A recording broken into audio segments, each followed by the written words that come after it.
Hi, my name is Caroline Green and I'm presenting a case analysis on Barnes & Noble. Barnes & Noble is the world's largest bookseller. They also sell a wide variety of products including content, digital media, and educational products. The company can be traced back to 1873 but was brought to life in 1917. They currently operate more than 630 bookstores in all 50 states. They sell approximately 190 physical books per year. Their mission is to operate the best omni-channel specialty retail business in America, helping both their customers and booksellers reach their aspirations while giving credit to the communities we serve. The store offers a selection of Nook devices for digital reading, books, music, DVDs, gifts, magazines, and games. They also have in-store cafes where customers can purchase food and beverages to enjoy while shopping. They strive to create a comfortable, inviting atmosphere for their customers while giving them a unique experience. They pride themselves on giving back to the community. They host approximately 100,000 community events per year. Barnes & Noble has recently faced financial and managerial struggles. Unfortunately, on June 3, 2018, they announced their abrupt termination of CEO Demos Primeros for violating company policies. They were very brief in the explanation of the termination. Barnes & Noble is at a turning point in the direction of their business with hiring a new CEO and restructuring the overall company. Next, I will discuss the strategy. Barnes & Noble is going through a restructuring phase. The company has moved from originally just offering brick-and-mortar bookstores to creating digital commerce and electronic reading devices. They continually update their online presence with equipment that are more user-friendly and offer updated versions of the Nook products. The Nook is sold under the agency model. Customers have online access to books, magazines, and articles in an instant with the Nook. An app was also created to bring the Nook experience to Android smartphones and tablets. They are fortunate enough to have their own distribution center, so they are able to buy products directly from the vendor and are not forced to use a middleman. Another segment Barnes & Noble invested in was growing their education division. They offer textbooks that can be bought or rented to students and faculty member at the college level. They are constantly offering promotions including discounted prices, reading suggestions, free shipping, and a membership offer. The membership service gives store savings, 1 to 3 day shipping with no minimum purchase, and email savings throughout the year. Unfortunately, the management at Barnes & Noble has not been stable, with the recent firing of the CEO.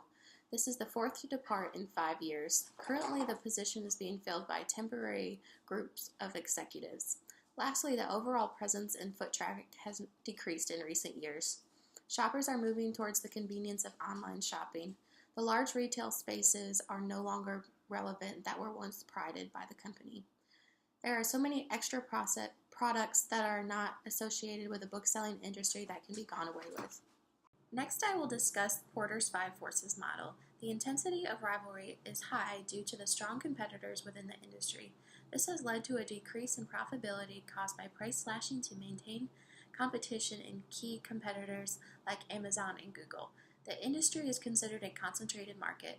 Demand is in the declining phase due to the rivalry among competition is strong.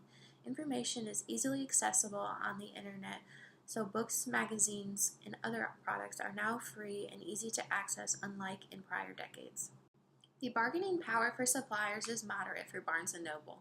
There are tons of publishing companies and places where supplies can be purchased. If they are unhappy with one supplier, it is not difficult to switch to a different one. If the supplier wants their products available in a retail store, then they must be flexible and willing to negotiate with the company. They also offer a wide range of products that can currently be purchased from multiple suppliers. This gives them the power, which leads to the moderate results. The bargaining power of buyers is high within the industry. There are so many places that buyers can purchase these products with the ease of online shopping, so they hold a lot of bargaining power. The price is the main dictating factor on where the customer will purchase the product. It is easy to move to the next website to find the cheapest product, and that gives all of the power to the buyers. The threat of new entry is low and not concerning due to the market already being dominated by the major players within the industry. The climate is not stable when entering an already dominated market. This would be extremely difficult and costly to be successful when entering in this industry.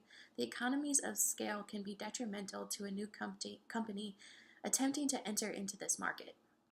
The threat of substitute products is high due to the rapidly changing industry offering electronic means rather than in-person hard copy books, magazines, and other products. Reading is not as popular as it once was, and now there are other forms of entertainment taking over, including TV, movies, video streaming, and digital content.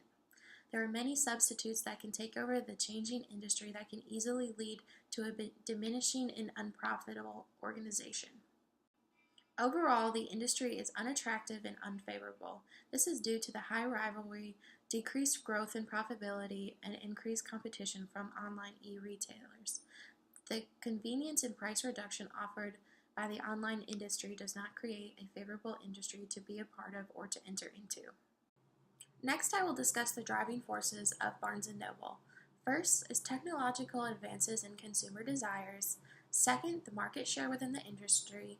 Third, economic trends. And fourth, the legal and governmental regulations. The industry is rapidly changing from technological advancements of offering e-commerce into the industry. Stores are no longer stores, they are distribution points for products. They give inspiration to shoppers and thrive from creating an experience while present in the store and not just a shopping opportunity. The customers prefer online shopping, so the online platform and atmosphere must be user-friendly and accessible, while others may want to experience the in-store atmosphere, so both must be up to par. The market share within the industry plays a huge role in the success of the company. Everyone within the industry is competing to sell the same products, and being aware of your competition is vital to survive. To enter into this industry, you must be fully analyze the current market and study and predict future trends that are coming in order to be successful. All types of businesses can be affected by large-scale economic trends. Companies must be planning ahead on how to operate with these trends and patterns. Economic factors that commonly affect business include consumer confidence, employment, and interest rates and inflation. If the economy is doing poorly, then people will not be purchasing luxury items as the ones in the entertainment industry, including books, magazines, e-readers, movies, etc. The legal and governmental mandated regulations are extremely important to follow and be aware of when entering into the market. If you break the set laws and regulations, this could result in heavy fines or shutting down a business. This is not a negotiable part of business. It is vital to be aware of the laws and to seek professional advice or counseling on the matter if there is something that could be in question. Businesses have no control over these regulations and must follow them exactly how they are stated. The key success factors of Barnes & Noble include, first, to analyze and adapt to technological changes, second, to create and maintain a stable corporate governance, third, to invest in positive public relation efforts, and fourth, to track and invest in the growth of the company through consistency, profitability, integrity, and to maintain competitive advantage. First, anyone in this particular industry must be steadily tracking, analyzing, and adapting to technological changes and trends. If companies do not maintain their products and continually improve them and offer new updated models, then they will become outdated and no longer relevant. It is vital for the organization to have stable leaders and a strong corporate governance. The company will lose credibility and fall apart without strong leaders and a strong board of directors. Investing in positive public relations will be extremely beneficial to anyone within the industry. Creating a strong relationship with the public and portraying the correct message will help grow the business and maintain the relationships with customers. How the public views the overall company will have a lasting impact. Lastly, the growth of the organization needs to be consistent, profitable, act with integrity, and maintain competitive advantage. This will help create a strong corporate culture. Next, I will discuss the SWOT analysis. The first strength is the strong sense of brand loyalty and recognition due to the long-lasting career within the industry. Second, this gives them the ability to offer discounted prices because of the wide range of products offered. Third, they begin offering a specialized segment to market to college educators and students to give them the products needed to continue their higher education at a reasonable cost. Fourth, they are able to take advantage of economies of scale due to the increased level of production from selling so many different products at a reduced price. And last, they have the upper hand over competition by having both brick and mortar locations as well as an online presence. They are able to cater to all types. The first weakness includes the mission statement is very broad and not directly associated with the current operations. Second, the company offers a ton of different products. They could improve by reducing some of these offerings that are not directly associated.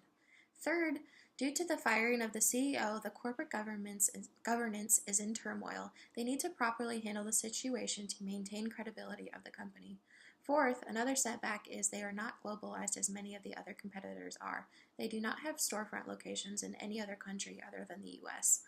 Lastly, customers are beginning to prefer online shopping over retail in-person shopping. They need to closely watch the profitability of both segments. The first opportunity is they could continue to expand the college program by offering more resources and textbooks to educators and students at better discounted prices. Next, the company needs to find a better hiring system for the new CEO because they have gone through so many in recent years. Third is currently the company offers member services for customers to subscribe to pay a monthly price. This can be improved by adding more discounts, services, and a free book after so many purchase to help the reward system. Next, the store layout needs to be restructured. They currently offer a vast range of products. By creating a more intimate and small store structure, this could help create not such an overwhelming atmosphere and create more personalized relationships to help the company save money in a smaller space. And lastly, there are no storefronts in any other countries other than the US. Globalizing advertising could be introduced. The first threat is the changing trends in the industry need to be closely monitored to watch that the market is still profitable to have in-person stores as well as an online presence. Next, they need to keep up with competitors' pricings and discounts because it could end up ultimately leading to not being profitable. Third, another trend is rapidly changing e-reader market. Updates are constantly being created, which results in new devices, which can be very costly. Fourth, as discussed priorly, the decline in in-store retail offerings could no longer be relevant. Shoppers could prefer online shopping and no longer come to stores, so this overall trend needs to be watched. And lastly, price wars between competitors are a major threat. Everyone wants to offer the lowest prices since they are all selling the same products, so profitability needs to be monitored. Next, I will discuss the financials. The return on assets metric shows that Barnes & Noble had a steady increase from negative 3.3% in 2013 to 1.7% in 2015. They experienced a small decline in 2016 and then increased again in 2017. Unfortunately, they did decline again in 2018, so it is unexpected to see where they will head next. The metrics show the unsteadiness they have experienced in recent years. A proper restructuring must take place in order for the company to be on more stable ground. The return on equity was strong and steady from 2013 to 2017. It began in 2013 at negative 13.5% and increased to 2.5% in 2015. They only experienced a slight decrease in 2016, then began to increase again in 2017 to 3.7%. Unfortunately, in 2018, they began to decrease again and ended at negative 25.4%. The defining increase will take a lot to recover from the devastation. Barnes & Noble needs to put every effort into increasing their net income in order for the return on equity to recover and rise again.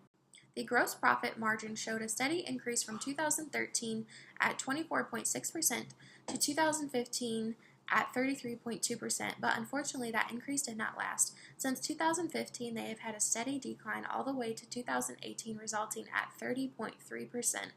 It was a slight drop each year, so it has not been a fast change. In order for it to increase, the company needs to focus on putting their resources and employees to better use to help increase the gross profit margin.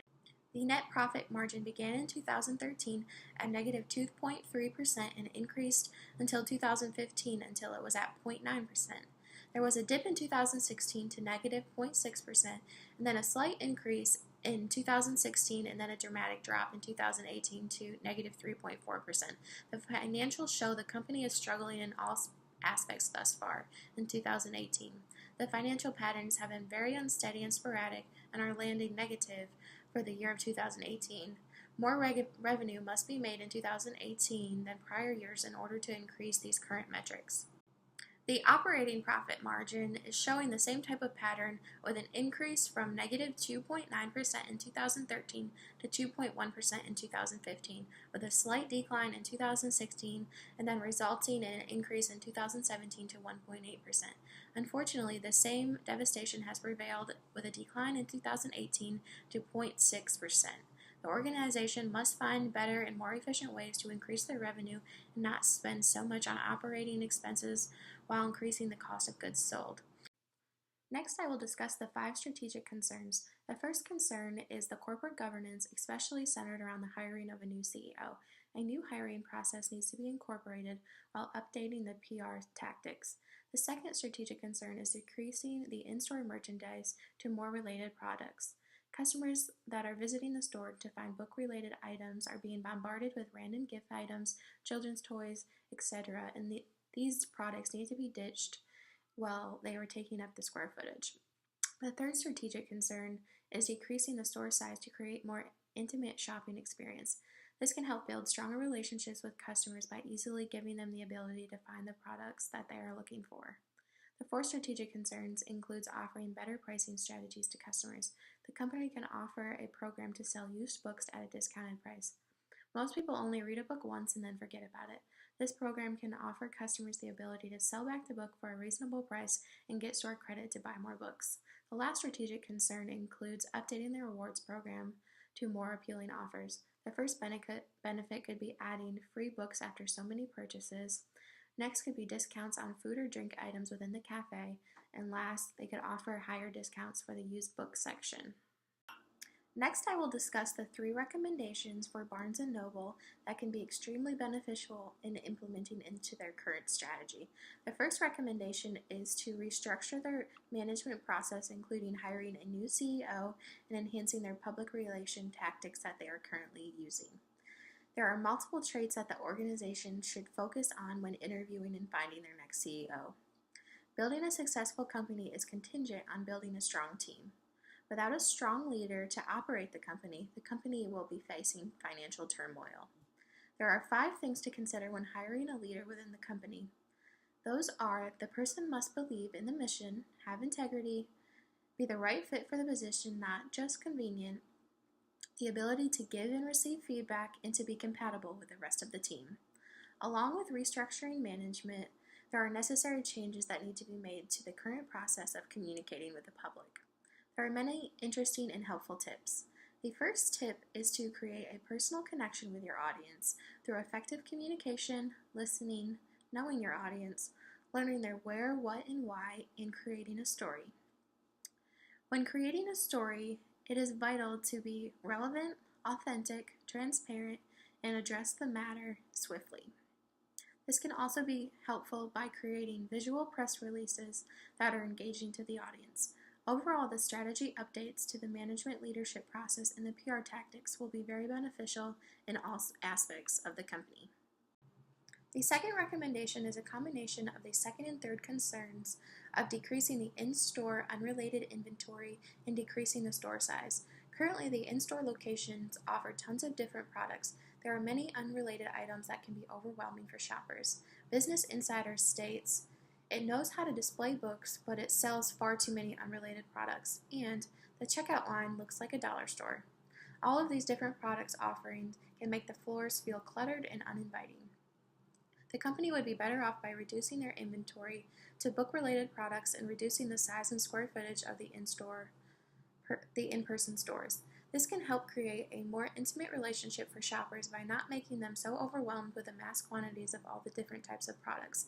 This will create a much more inviting environment for shoppers and a unique shopping experience. This will also help reduce operating costs by not having so many employees present within the stores, less merchandise available on hand, and reduce the store location cost by having a smaller space. The store needs to downsize their in-person inventory and focus on expanding their products in the online presence. This will help to continue to still generate profits without having such a large storefront. The online platform layout and usability is just as important as the in-store locations. The online platform can offer free shipping to the closest store location, especially for those products that are not longer offered within the storefront. This gives the company the ability to draw online shoppers in to create more foot traffic within the actual store where they may end up purchasing more Barnes & Noble products. The last recommendation is a combination of the fourth and fifth concerns of offering more discounted items through creating a used book section and updating the current reward programs for more appealing offers. The first section is the process is to add a used book section within the in-person store location.